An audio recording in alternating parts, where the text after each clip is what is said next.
carte blanche.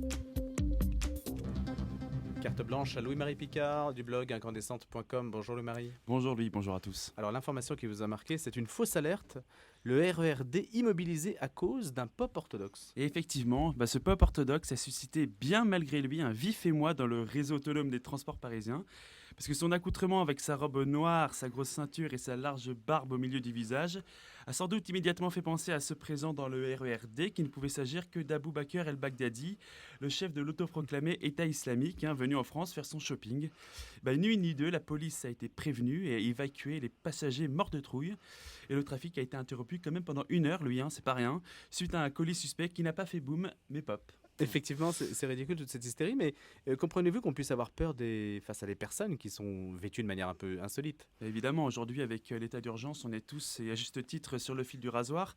Moi-même, quand je croise dans le métro une personne barbue en djellaba munie d'une ceinture d'explosifs avec une calache en bandoulière, je ne suis évidemment pas rassuré.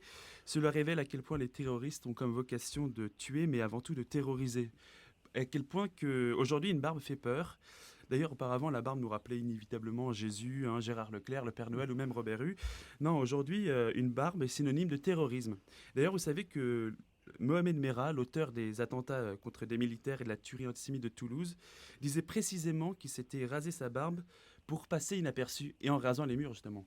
Comment faire pour ne pas tomber dans l'amalgame vestimentaire, Louis-Marie? Alors justement, bonne nouvelle, Bruno Julliard, le premier adjoint à la maire de Paris, a eu l'idée génialissime et brillante de proposer la mise en place d'une plage naturiste dans la ville lumière, parce que voilà, il n'y a pas de raison que seulement certaines stations balnéaires puissent jouir de ce privilège et non Paris.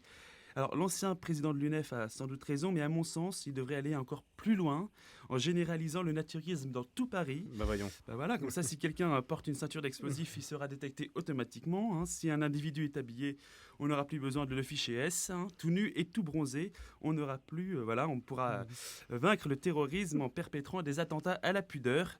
Et si certains s'y opposent, ils pourront toujours aller se rhabiller. Parce que maintenant, la municipalité parisienne est passée de sortez couvert à tous à poil. Alors, c'est pas sûr que Victor Loupan trouve cette proposition très orthodoxe. D'ailleurs, lui, il faudra lui demander.